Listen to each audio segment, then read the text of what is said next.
Hello students, मैं doctor Gajendra पुरोहित और मैंने अपना जो पीएचडी है वो अलजेब्रा में किया है और स्टूडेंट में सीएसआई नेट भी क्लियर हूँ। और मैं अपने जो वीडियोस हैं वो इंजीनियरिंग मैथमेटिक्स और बीएससी वाले स्टूडेंट्स के लिए अपलोड करता आ रहा हूँ।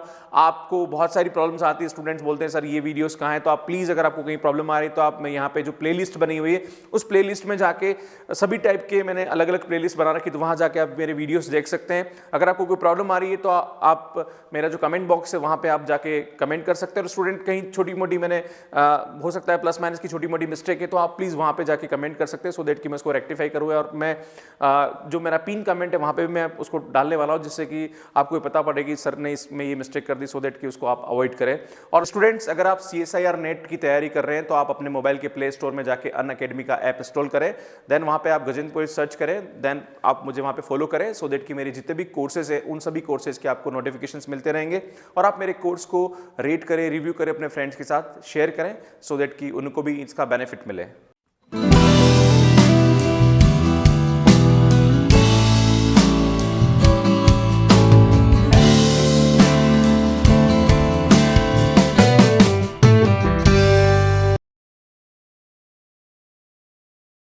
हेलो स्टूडेंट्स, मैं डॉक्टर गजेंद्र पुरोहित और आज मैं आपके सामने डिस्कस करूंगा टू फेज मेथड। स्टूडेंट, इससे पहले मैं आपके सामने ग्राफिकल मेथड के बारे में डिस्कस कर चुका हूं, सिंप्लेक्स मेथड के बारे में बता चुका हूं, और आज हम बात करेंगे कि टू फेज मेथड से हम किस तरह से यहां पे क्वेश्चन को सॉल्व करते हैं। सो यहां देखिए स्टूडेंट, अगर बाई चांस इस टाइप से कोई भी क्वेश्चन ग्रेटर देन वाला है तो हम यहाँ पे बी गेम या टू फेज मेथड दोनों यूज कर सकते हैं। तो मैं आपको पहले बताऊंगा इस क्वेश्चन को बी गेम मेथड से कैसे सॉल्व करते हैं, फिर मैं आपको बताऊंगा कि इस क्वेश्चन में टू फेज मेथड से कैसे हम इसको सॉल्व करते हैं, राइट। सो देखिए बी गेम में कैसे करेंगे। सबसे पहले तो कोई भी क्वेश्चन आपको इस टाइप का सिंप्लेक्स मेथड से करने का हो तो वो मैक्सिमाइजेशन का होना चाहिए। यहाँ पे हो क्या रहा है, ये मिनिमम z लिखा हुआ है, तो हम सबसे पहले क्या करेंगे, इसको मैक्सिमम में कन्वर्ट करेंगे। तो हम नाम देंगे इसको z डैश और इसको माइनस से मल्टीप्लाई कर देंगे ना, -x1 -x2, राइट। तो कोई भी सिंप्लेक्स मेथड में क्वेश्चन अगर आपको करना है तो वो मैक्सिमाइजेशन टाइप का होना चाहिए। अगर मिनिमाइजेशन का है तो उसको माइनस से मल्टीप्लाई करके उसको हम मैक्सिमाइज करेंगे, राइट। फिर हम क्या करेंगे स्टूडेंट, 2x1 प्लस x2, अभी ग्रेटर देन है, यहाँ पे क्या है, ग्रेटर देन है। तो ग्रेटर देन होता है तो हम माइनस करते हैं, लेस देन होता है तो हम प्लस करते हैं। तो यहाँ पे जो होगा वो क्या होगा, सरप्लस वेरिएबल आएगा और वो आएगा हमारे पास x3 माइनस का। नाउ हम यहाँ पे भी करेंगे x1 plus 7x2 plus 0x3 minus x4, ये आएगा 0x4 इज इक्वल टू 7। अब दिक्कत ये आ रही है कि हमारे पास यहाँ पे यूनिट मैट्रिक्स नहीं बन रही, मैट्रिक्स बन रही -1 0 0 -1, पर हमें बेसिक वेरिएबल के लिए यहाँ पे यूनिट मैट्रिक्स का होना जरूरी है। इसलिए हम दो वेरिएबल और ऐड करेंगे, x5 और यहाँ ऐड करेंगे हम x6। इनको बोलते हैं हम आर्टिफिशियल वेरिएबल। क्या बोलते हैं इन दोनों को हम, आर्टिफिशियल। इन वेरिएबल की जरूरत नहीं थी, पर हमने इस मेथड को सॉल्व करने के लिए इन दोनों वेरिएबल को ऐड किया, इसलिए इन दोनों को बोलते हैं हम आर्टिफिशियल वेरिएबल। और यहाँ पे ये जो x3 और x4 है क्या होते हैं, सरप्लस वेरिएबल, राइट। तो अब क्या होगा स्टूडेंट, यहाँ लिखेंगे 0x3 0x4, पर जो वेरिएबल हमें जोड़ने की जरूरत नहीं थी उनको जबरदस्ती हमने जोड़ा, तो इसके लिए यहाँ पे माइनस का mx5 होता है, माइनस का mx6 होता है, और ये जो m होता है ये बिग होता है, मतलब बहुत बड़ी वैल्यू होती है, इसलिए इसको बोलते हैं बिग m मेथड, मतलब m बहुत बड़ा वैल्यू है, राइट। तो ये ध्यान देने की जरूरत है ना। Now all x is greater than equal to 0। तो ये समझ में आया होगा आपको, दो वेरिएबल को आपको माइनस करना है, फिर दो वेरिएबल को आपको जबरदस्ती ऐड करना है। This two variable is called artificial variable, और इनको हमें यहाँ पे क्या करना है, माइनस करना है, राइट। नाउ अब हम क्या करेंगे, टेबल बनाएंगे, CB XB B है ना, यहाँ कितना आएगा, यहाँ पे 4 7 x1 x2 x3 x4 x5 x6, then ये आएगा आपके पास 2 1 1 7 -1 0 0 -1 1 0 एंड 0 1। यहाँ पे बेसिक वेरिएबल कौन है, वो वेरिएबल जिससे यूनिट मैट्रिक्स बन रही है x5 और x6। तो ये मेरा x5 और ये मेरा x6 आ जाएगा। CJ कितना आएगा, -1 0 0 -m and -m, right. Now अब इन दोनों की जो कॉस्ट है वो कितनी है, -m एंड -m। नाउ अब हम ये निकालेंगे ZJ माइनस CJ। इन दोनों को इन दोनों से मल्टीप्लाई करिए, माइनस का 2m माइनस का m, दोनों को ऐड करेंगे तो माइनस का कितना आएगा, यहाँ पे 3m, और ये माइनस होगा तो माइनस माइनस क्या हो जाएगा, प्लस। फिर इन दोनों को इन दोनों से मल्टीप्लाई करेंगे तो -m -7m, तो कितना आएगा ये, -8m + 1, देन ये आएगा आपके पास m m 0 एंड 0। अब m की वैल्यू आप बहुत बड़ी मान लीजिए, देखो ये भी नेगेटिव है, ये भी नेगेटिव है ना। स्टूडेंट मैं आपको बता दूं सिंप्लेक्स मेथड पे मैं आपके सामने ऑलरेडी वीडियो अपलोड कर चुका हूं 2, आप यहाँ आईटे बारह यहाँ जाके देख लें, आप समझ लें, फिर आपको ये समझेंगे तो बहुत ईजिली समझ में आएगा। अगर आप इसको पहली बार देखें तो प्लीज आप मेरे वो वीडियो भी जरूर देख लें, राइट। अब m है, m यहाँ पे क्या है, बिग m, बहुत बड़ी वैल्यू है, तो आप m को मान लीजिए 100 मान लेंगे, तो ये हमारे पास आएगा माइनस का 800 प्लस 1, ये आएगा माइनस का 300 प्लस 1, तो मोस्ट नेगेटिव कौन सा हुआ, ये हुआ, तो ये हमारा क्या होगा, एंटरिंग होगा, मतलब ये x2 अंदर घुसेगा, या तो x5 की जगह आएगा या फिर x6 की आएगा। तो इसके लिए हम यहाँ पे क्या चेक करेंगे स्टूडेंट, मिनिमम रेशियो देखेंगे। मिनिमम रेशियो कैसे करेंगे, this divided by this and this divided by this, तो कितना आएगा यहाँ पे 4 डिवाइडेड बाय 1 और यहाँ आएगा 7 डिवाइडेड बाय 7, तो मिनिमम रेशियो कौन सा आ रहा है, ये आ रहा है, मतलब ये हमारा क्या होगा, की एलिमेंट होगा, है ना। मतलब इस x6 की जगह क्या आएगा, x2 आएगा, इसकी जगह हम क्या बनाएंगे, 1 बनाएंगे, ठीक है। सो स्टूडेंट देखिए यहाँ पे क्या होगा, ये आएगा आपके पास CB XB B, देन यहाँ आएगा आपके पास ये x1 x2 x3 x4 x5, then यहाँ पे आपके पास इसकी वैल्यू आएगी, यहाँ पे क्या हट रहा है, ये x6 हट रहा है, इसकी जगह क्या आएगा स्टूडेंट मेरा x2 आएगा, ये आपके पास x5 ही रहेगा, देन हमारे पास यहाँ पे इसकी वैल्यू माइनस m आएगी और x2 की जो कॉस्ट है वो कितनी है, -1 है, राइट। नाउ CJ कितना आ रहा है स्टूडेंट, ये आ रहा है आपके पास -1 0 0 एंड -m। स्टूडेंट एक चीज मैं बता दूं, बिग गेम मेथड के अंदर जो आउटगोइंग वेरिएबल है, लाइक यहाँ पे आउटगोइंग कौन हो रहा है, x6, उसको अगली टेबल में नहीं लिखना है, मतलब इस x6 को अगली टेबल में नहीं लिखेंगे हम, ठीक है ना। अब ये जो 7 है, ये हमारा की लिमिट, इस 7 को क्या कर दीजिए, सबसे डिवाइड, मतलब सबसे डिवाइड कर दीजिए, राइट। तो जैसे हम सबसे डिवाइड करेंगे तो यहाँ पे कितना आएगा, ये 1, ये आएगा 1/7, देन ये आएगा 1, देन आएगा 0, देन ये आएगा माइनस का 1/7, देन ये आएगा 0, बस इसको लिखने की जरूरत नहीं, ये हट जाएगी, ये लिखना ही नहीं है आपको, ठीक है ना। अब क्या करेंगे, इस 1 की हेल्प से इसको क्या बनाएंगे, 0 बनाएंगे, तो क्या आएगा, old line minus new line, है ना।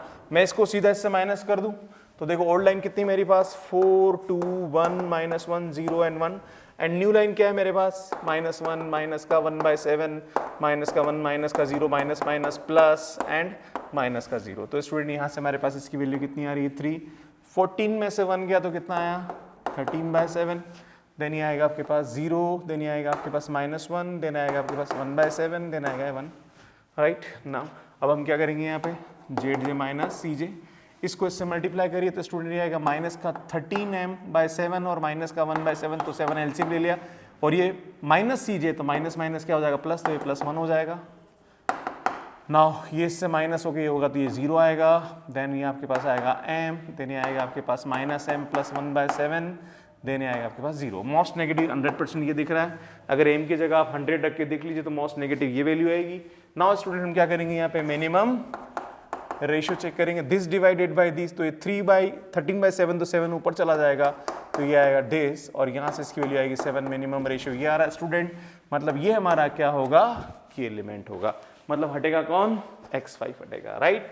सो ये आएगा आपके पास CB XB B, देन ये कितना आएगा, x1 x2 x3 x4 x5, then ये आएगा आपके पास, ये वैल्यू आएगी x1, ये वैल्यू आएगी x2, और x1 की जो कॉस्ट है वो कितनी है स्टूडेंट, -1, देन यहाँ पे आपके पास इसकी वैल्यू कितनी आएगी, ये CJ आएगा आपके पास -1 0 0। स्टूडेंट x5 को नहीं लिखना है ना, x5 अगली टेबल में नहीं लिखा जाएगा, राइट। सो स्टूडेंट यहाँ पे हम क्या करेंगे, जो 13/7 है इसको हम 1 बनाएंगे, तो यहाँ पे 7/13 से क्या करेंगे, मल्टीप्लाई करेंगे, तो 7/13 से मल्टीप्लाई करेंगे तो ये आएगा 21/13, देन ये आएगा 1, देन आएगा 0, देन ये आएगा माइनस का 7/13, और यहाँ पे 7/13 से करेंगे तो आएगा 1/13, और वो तो लिखने की जरूरत ही नहीं है। नाउ अब ये जो टर्म है, इस 1 से इसको 1/7 को क्या बनाना है, 0, है ना, याद है यहाँ पे 1/7 को 0 बनाना पड़ेगा ना, तो क्या करेंगे, old line minus 1/7 into new line, है ना।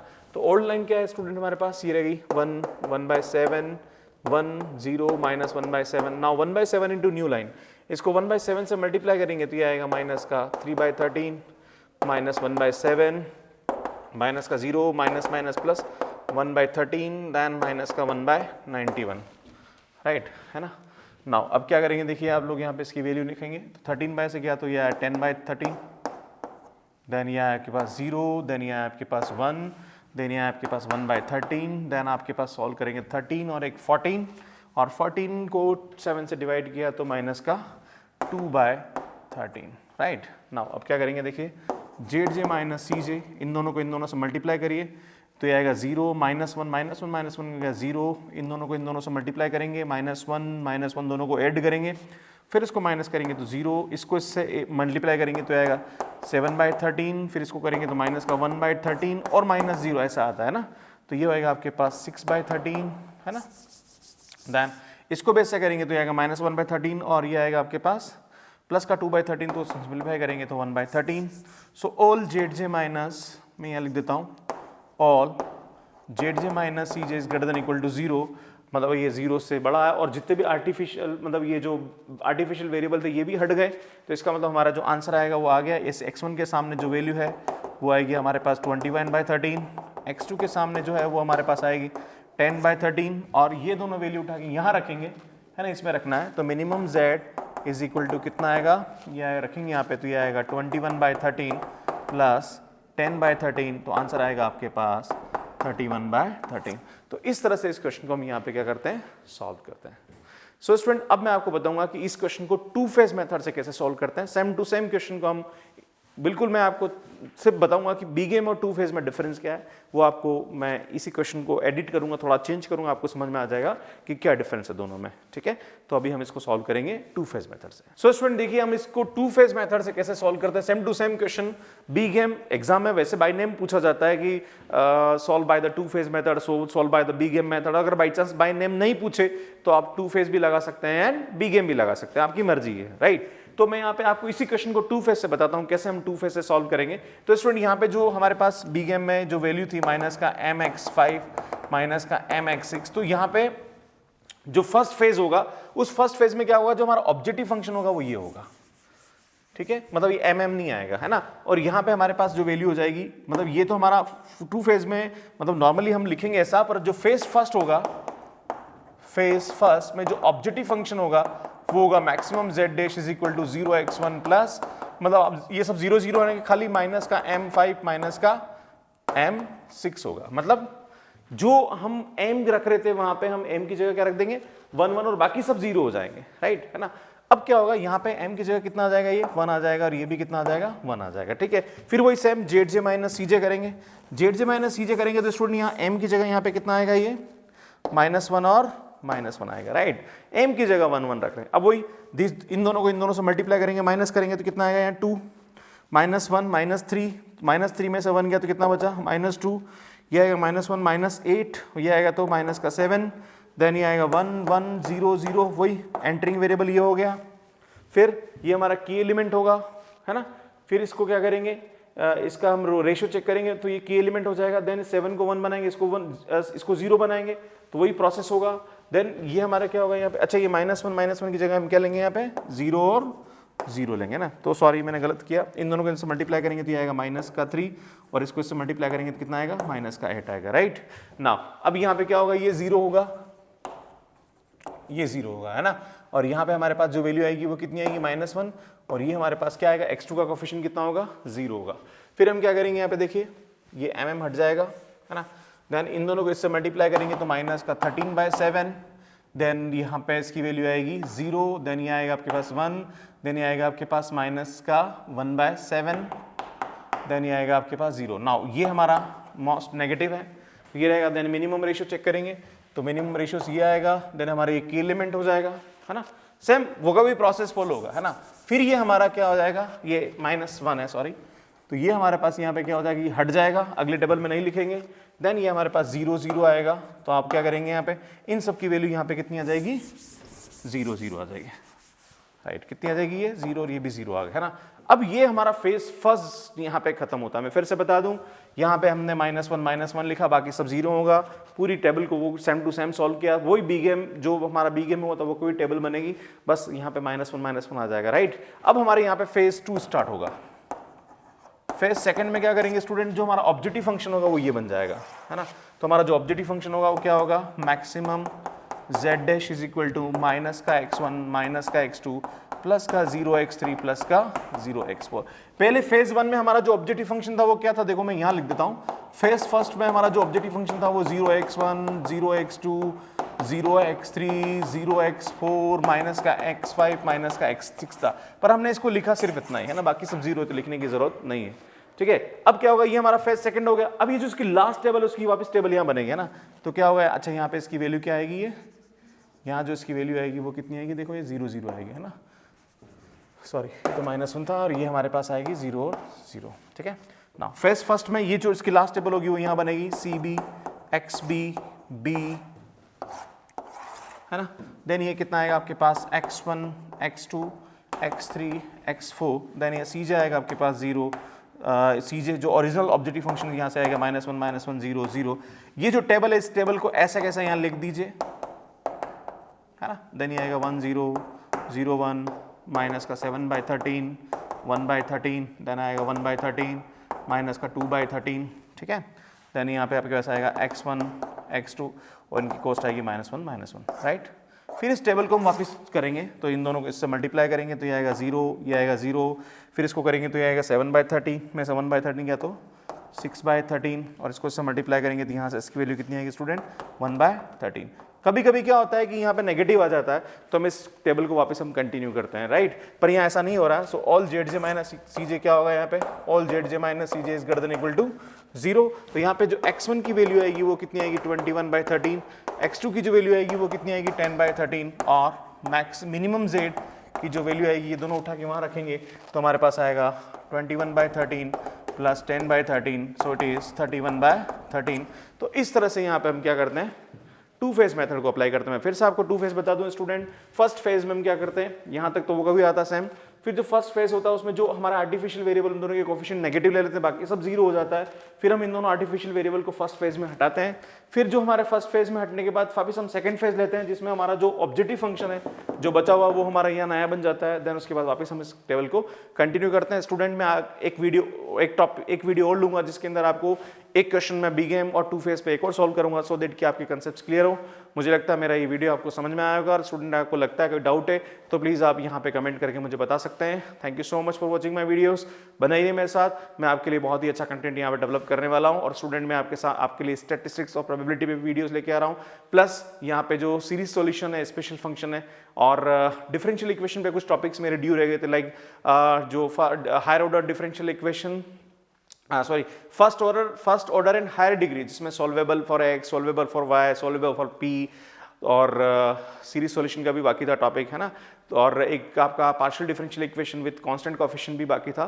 तो वो सभी मैं टॉपिक्स पे आपके वीडियोस अपलोड करने वाला हूँ। मैं आपको मैं बताना चाहता हूँ कि मार्च से पहले मैं इन सभी टॉपिक पे आपके लिए वीडियो अपलोड कर दूंगा। Thank you so much for watching my videos. बने रहिए मेरे साथ, धन्यवाद।